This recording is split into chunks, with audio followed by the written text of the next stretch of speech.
back to the GSMC Baseball Podcast, brought to you by the GSMC Sports Network. I'm your host, Sam Menzie. We have a good show for you today. First topic we're going over is my every week Friday power rankings, going over all those, ranking every team in the league 1 to 30. Then we're moving into the Orioles calling up top prospect Kobe Mayo, and then Mike Trout being out for the season after a setback in his rehab. But before we do all that, I'd like to ask you to please like and follow the show. We do get a number of questions from viewers to ensure that your question does get read in the air. Please use the link, gsmcpodcast.net. It really does help the show, and it really does mean a lot, so thank you so much for that. And let's get back into the show for today. All right, so first topic is going to be talking about the power rankings of this week. Usually at the end of every week on Fridays, I do try to talk about ranking all the teams for the power rankings. I did not do it yet last week, as it was the trade deadline season, and there's a lot of trades going on, so didn't really have time for it. I believe that was I talked about Randy Arozarena getting traded to Seattle, so wasn't much time for it. And now we'll be doing my first post deadline power rankings, so ranking all the teams 1 to 30. So let's get into it. So we do have a new number one here. I'll let you know that. And this team has been number one at some point in the season, but has not been number one recently. And the number one team in baseball currently for me is going to be the New York Yankees. The Yankees have had a very up and down season, starting off the season as clearly the best team in baseball, kind of going back down to earth a little bit in the middle, having a really, really rough stretch last month, I'd say. And then this month, as soon as they got Jazz Chisholm, man, that offense has exploded. Did really well in Boston over there. Swept Philly, which is the reason why they are number one. Philly, to me, has been consistently the best team in baseball for a little while now, and the fact that the Yankees did sweep them with so much ease, to me, makes them the best team in baseball right now. I like what they did with the deadline with Jazz Chisholm. Of course, I would have liked him to add one more bat, but I think Chisholm is a fantastic player who is also a really good fit in that lineup. Defensive positioning is kind of a little bit iffy, but I think that overall the Yankees did well at the deadline. After sweeping the Phillies in Philadelphia, I kind of think that the Yankees had to be number one on this list just for this week. Will they be here after this? Not exactly sure, but hey, they've done really, really well, so props to them. Number two, I am going to be having the Baltimore Orioles. The Orioles made a good amount of trades at the deadline, trading for Zach Eflin and Trevor Rogers. Two trades I really liked, just getting the players. Returns, of course, were a little interesting, giving up Stowers and Norby for Trevor Rogers. But hey, what are we going to do? Pitching prices were insane, so it's kind of it. So I like what the Orioles did a lot here, adding these controllable, good, battle-tested playoff starting pitchers. So I really like that there. And yeah, overall, the Orioles made the second best team in baseball. They have had a little bit of a rough patch recently, but the way they were doing so well at the start, they were kind of bound to always have some. They were always bound to have some kind of adversity come through, and that's what happened. But they're still doing really well, and they've still been a really, really great team. So props to them, and I do have them here at number two. Third, I have the Los Angeles Dodgers, first National League team on this list. Yes, they did overtake the Phillies as the best team in the NL. Phillies are very close, believe me, but I'll explain why. So for the Dodgers, they are, of course, missing two of their best bats. Mookie Betts, of course, been out for a little while now, and Freddie Freeman is dealing with a personal situation with his son. So obviously, all thoughts go out to him. That's a very serious situation. So I think everyone wants him to take as much time as he needs. But for the Dodgers, they are, of course, missing one of their better players now with him and Mookie in the middle of the lineup. So the lineup isn't as great, but they added really nice to the deadline, getting Tommy Edman, getting Ahmed Rosario, getting Kevin Kiermaier, three players I think are going to be very big parts of your lineup going forward.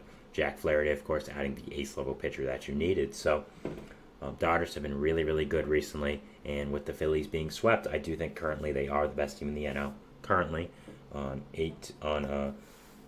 August 2nd, 2024, just right now. So obviously I'm sure that'll change. I do still think the Phillies are better, but right now the Dodgers at 3, and of course I have the Phillies at 4. Again, I've talked about why the Phillies aren't one at this point. Getting swept by the Yankees in your own ballpark is really rough, and if we're just looking at it in regards to this season, I do think that the Phillies have to be moved down a little bit, and they are put here at number 4. So yeah, overall, I think that that's where the Phillies are, but I'm sure they'll be back in the top 3 going into next week. It's probably going to happen. Just again, a little bit of a rough week. Didn't add as much as I would like them to at the deadline as well. Carlos Estevez, very good closer, but adding Austin Hayes, in my opinion, isn't really the answer to your offense. So overall, I do have the Phillies here at number 4, and yeah, a little bit lower than I think some people, but hey, if you're getting swept by the Yankees and Philly, you kind of got to put them down a little bit. Number 5, I am going to be having the Cleveland Guardians. Guardians, of course, have been fantastic this entire year, and I think pretty much deserve this number 5 spot. I was a little bit underwhelmed what they did the deadline pitching-wise. Just getting Alex Cobb isn't great, but Lane Thomas is a really fantastic addition to this offense and really does make it a lot more sustainable. You now have him, Josh Naylor, Stephen Kwan, Jose Ramirez. That's a great three. That's a great top four of that lineup over there. You also have some other great bats as well, like Andres Jimenez. You have also Gabriel Urias, who is young, Bo Naylor, who's been doing pretty well, David Fry. So overall, I still think that this Guardians team is really good. They deserve to be here at number 5, and number 6 here, we have the Houston Astros. What an improvement for the Astros this year. I think I had them like 15 or 20 when just 2 months ago. So the fact that the Astros have done this well and have continued to do this well and have stayed like it is pretty fantastic. And yeah, I do have them here at number 6. They've been absolutely fantastic. Adding Kikuchi was a really nice get as well. Have a really good rotation, even with all the injuries. Going into the playoffs, it's going to be Framber Valdez, Ronald Blanco, Yusei Kikuchi, Justin Verlander, 4 really good starters. So Hunter Brown as well, we can add in there. Spencer Arrighetti is depth. So overall, I really like this Astros team. I think they're becoming the Astros of old once again. I think a lot of people were overreacting when they said, the dynasty's done, all that kind of stuff. So with how well the Astros have done, I think they have to be here at number 6. And man, what a turnaround from the start of the year when I and a lot of people really thought that they were kind of done and they would finally have to go into a rebuild after being competitive for so many years.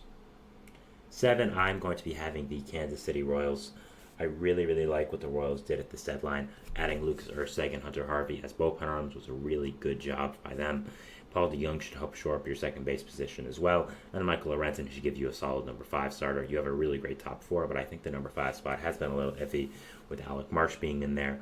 But now adding in Michael Lorenzen, a guy who just eats quality innings for the past few years now, I think is a really nice add. So I love what the Royals did at this deadline.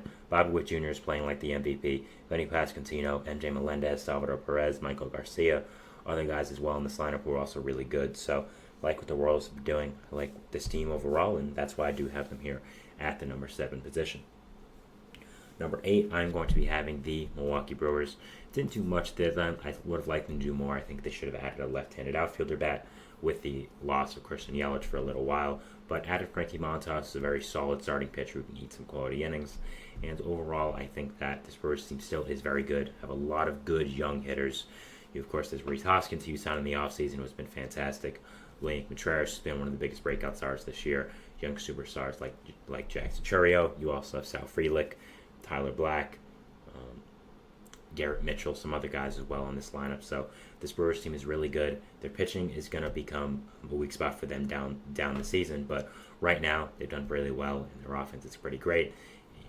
It'll be interesting to see if it does stand up still with the loss of Christian Yelich, but they have such a high lead on this NL Central that I don't think they need to worry too much. And yeah, still a really, really good team. Number 9, I am going to be having maybe the most controversial selection of this top 10, but it is going to be the New York Mets. I think currently having the Mets at 9 is not crazy whatsoever, and I'll explain why. This team really, since the start of June, since scrimmage throughout the first pitch, have been maybe the best team in baseball. The offense has been absolutely electric.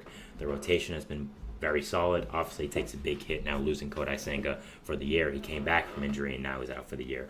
Obviously, really does suck. But Quintana's been really great over the past few weeks. Severino's always solid, even though he had a bad start yesterday, but he's allowed one once in a while. You also, of course, added Paul Blackburn, who's solid. David Peterson's been solid. And Sean Manaea has also been very good over the past few weeks or so. So they've dealt with a lot of injuries. They haven't been the greatest all year, but they've really picked it up since June. The offense is electric. You have, of course, Francisco Alvarez, great over there at catcher. Pete Alonso, great hitter. Jeff McNeil's done much better in the second half. Francisco Lindor is being an MVP candidate. Is third right now in the NL in WAR. So is a genuine MVP candidate. I don't think enough people are talking about it. Mark Vientos might be the biggest breakout player of this entire year. He's turned into one of the better power hitters in the entire league after I wanted to trade him for a middle relief pitcher in the offseason. Brandon Nimmo's been fantastic. JD Martinez, of course, is great. Harrison Bader's been good. and Jesse Winker was a solid addition in the outfield. So this Mets team is absolutely fantastic. I do have them as the fourth best NL team, the top wildcard seed in this scenario, even with them not being in the wild card right now. I mean, they're only half game out, so it's not exactly like it's 4 or 5. They still are great, and with how many teams are together in the NL wild card, it's kind of just up to you for what order you want to put it at. And at 10, I do have the Braves, the team I have them above. The Mets split with the Braves, and probably would have won that series if they didn't have all the momentum shot out of them once Senga got hurt. I think they have the better lineup.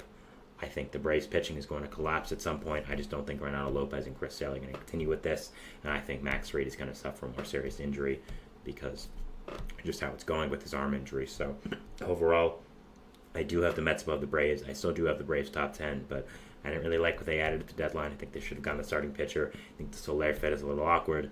So that's why I do have the Braves at 10 and the Mets at 9. So that is my first segment here, going over my power rankings 1 to 10, going over what I believe are the top 10 teams of baseball. We're moving into our second segment, which is going to be talking about my second portion of the power rankings, numbers 11 to 20. Maybe more exciting in some people's eyes. You get, this is where you really get to determine who's where and get more freedom with the list because you don't really have to look at standings as much. So, yeah, we'll be going over that, and we'll see you after the break. So thanks, and bye. I feel like I'm losing my mind. Is everybody in the world blind? Please, Lord, give me a sign, a sign. I feel like I'm losing my mind.